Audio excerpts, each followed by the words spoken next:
बच्चों, अभी तक की जो पहले मैंने वीडियो भेजी है उसमें जो हम चैप्टर पढ़ रहे थे बंधुत्व जाति तथा वर्ग, उसमें मैंने आपको बताया था लास्ट 4 वर्णों के परे एकीकरण, जिसमें मैंने ब्राह्मण, क्षत्रिय, वैश्य और शूद्र इन 4 वर्णों के विषय में बताया। साथ ही जो हमारी अनगिनत जातियां हैं उनके विषय में मैंने आपको बताया। आज मैं पढ़ाऊँगी आपको इसी चैप्टर का 4th टॉपिक है जन्म के परे, संसाधन और प्रतिष्ठा, beyond birth, resources and status. जो हमारा 2nd चैप्टर था बच्चों, उसमें हमने देखा था कि जैसे दास, भूमिहीन, खेतीहर मजदूर, शिकारी, मछुआरे, पशुपालक, किसान, गांव के मुखिया, शिल्पकार, व्यापारी और राजा, सभी का सब कॉन्टिनेंट के विभिन्न हिस्सों में सामाजिक अभिनय के रूप में उद्भव हुआ।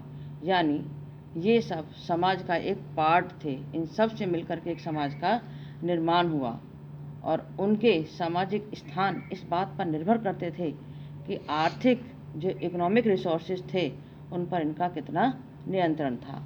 हम पढ़ेंगे आज संपत्ति पर स्त्री और पुरुष के भिन्न अधिकार, जेंडर्ड एक्सेस टू प्रॉपर्टी। ये जो चैप्टर है इसमें ज़्यादातर मैंने आपको बताया था महाभारत के युद्ध के विषय में, जो संपत्ति और सत्ता को लेकर के कौरव और पांडवों में हुआ था। तो कौरव और पांडवों के बीच लंबे समय से चली आ रही जो एक प्रतिस्पर्धा थी, जो इस सत्ता को लेकर के जो झगड़ा था, उसके परिणाम फलस्वरूप दुर्योधन ने युधिष्ठिर को धूर्तक्रीड़ा यानी जुआ खेलने के लिए आमंत्रित किया। युधिष्ठिर अपने प्रतिद्वंदी द्वारा धोखा दिए जाने के कारण इसमें सब कुछ अपना हाथी, घोड़े, रथ, स्वर्ण, दास, सेना, राज्य, अपनी प्रजा की संपत्ति, अपने भाइयों, यहाँ तक कि स्वयं को भी दांव पर लगा बैठे और यहाँ तक करा कि उन्होंने पांडवों की सहपत्नी, जो 5 पांडवों की पत्नी द्रौपदी, उसको भी दांव पर लगा दिया और हार गए। बच्चों, धर्मसूत्र और धर्मशास्त्रों में भी स्वामित्व के बहुत सारे पॉइंट्स उठाए गए हैं। मनुस्मृति के अनुसार तो जो पैतृक जायदाद होती है, जो विरासत में मिलती है, माता पिता की मृत्यु के बाद सभी पुत्रों में समान रूप से बंटवारा किया जाना चाहिए, किंतु ज्येष्ठ पुत्र यानी बड़ा पुत्र विशेष भाग का अधिकारी होता था। परंतु स्त्रियों का इस जो पैतृक जायदाद थी इसमें कोई उनकी हिस्सेदारी नहीं होती थी। अब जो जैसा कि मैंने बताया कि हमारा हेडिंग है संपत्ति पर स्त्री और पुरुष के अधिकार।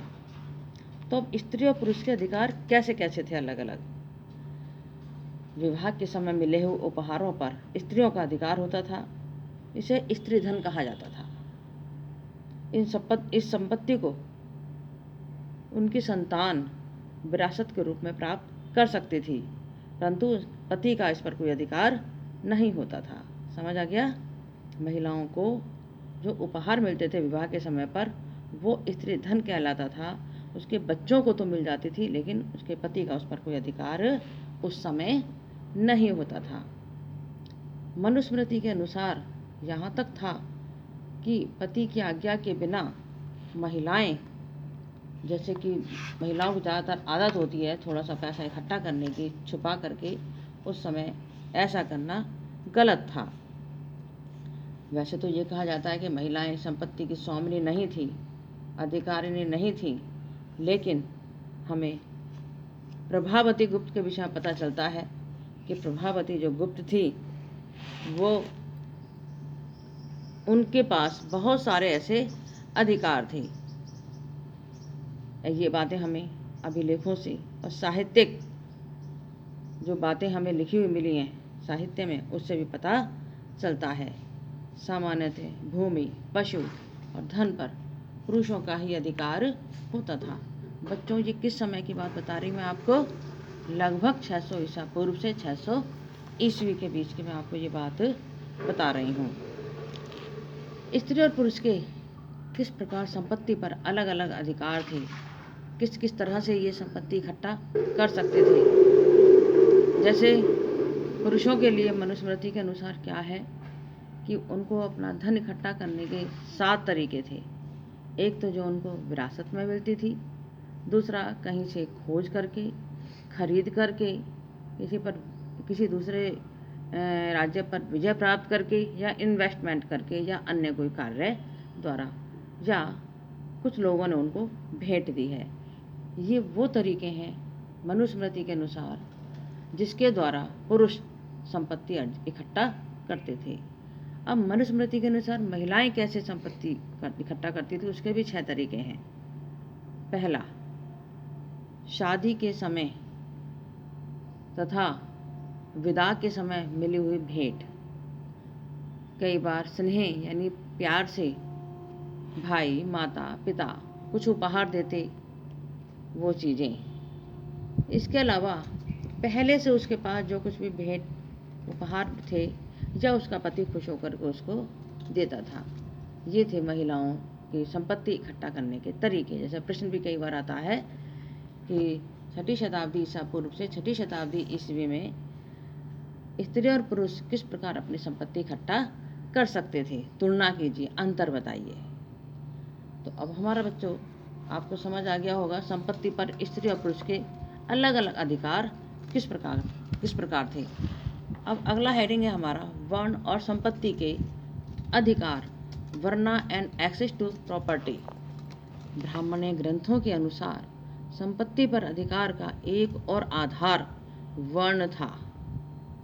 एक तो था लैंगिक, स्त्री और पुरुषों का। स्त्रियों के अधिकार क्या थे, महिलाओं के पुरुषों के क्या थे, ये मैंने आपको बताया। इसके अलावा वर्ण व्यवस्था भी था।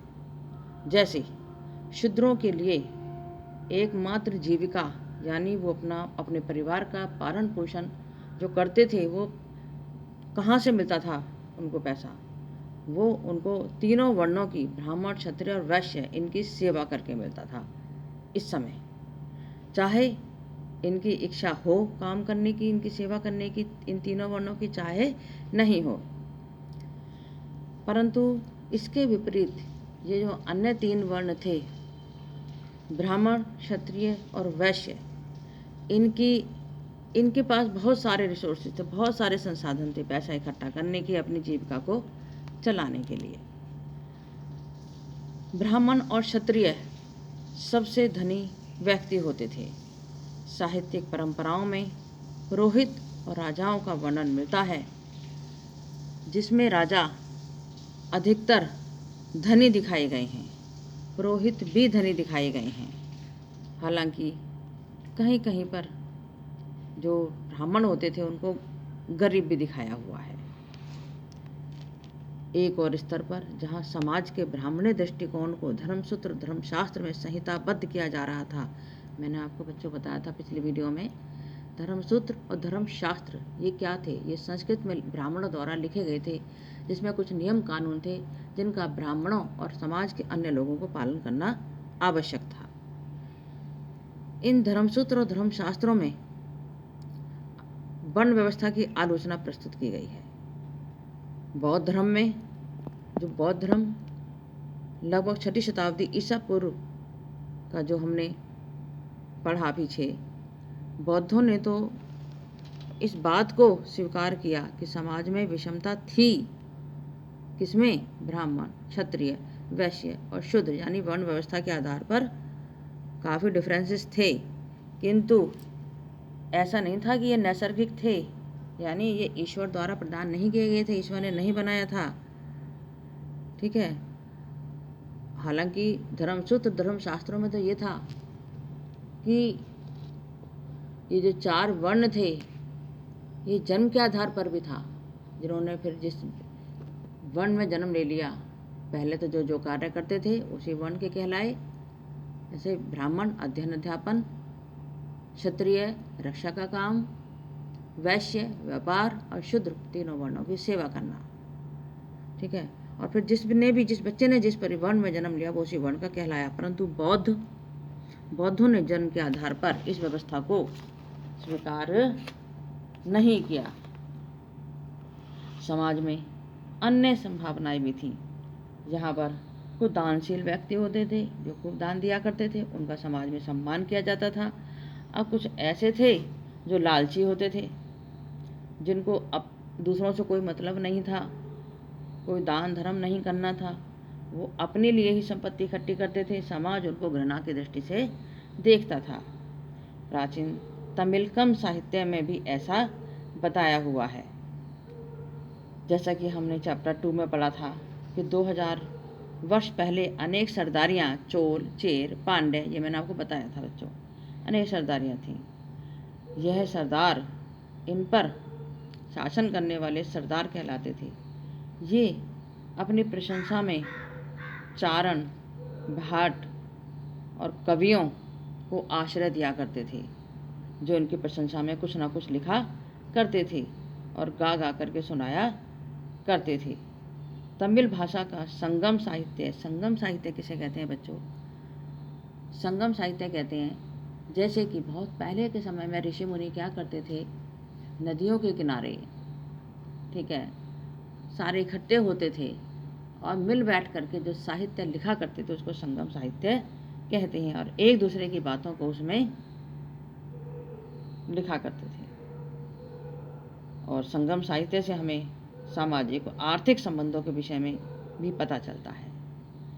हालांकि धनी और जो निर्धन थे उनमें बहुत सारे डिफरेंसेस थी, विषमताएं थीं। जिन लोगों पर संसाधनों का नियंत्रण था उनसे, यानी जिनके पास काफ़ी रिसोर्सेज थे इनकम के, तो उनसे ये आशा की जाती थी कि वे मिल बांट कर इसका उपयोग करें। ठीक है, तो इस तरह से बच्चों मैंने भी आपको बताया धन संपत्ति किस तरह से अर्जित की जाती थी, समाज में वर्ण व्यवस्था के आधार पर कैसे कैसे इसमें जो है सबके इनकम के अपने अलग अलग उनके सोर्स थे, किस तरह से वो कार्य क्या करते थे। तो यहाँ पर यदि आपको कुछ समझ नहीं आया तो आप मेरे से पूछ सकते हैं, ठीक है। बाकी आप पढ़िए और इसमें से जो भी शॉर्ट, वेरी शॉर्ट क्वेश्चन बनते हैं प्लीज़ नोट कीजिए, लिखिए और मुझे दिखाइए। Thank you.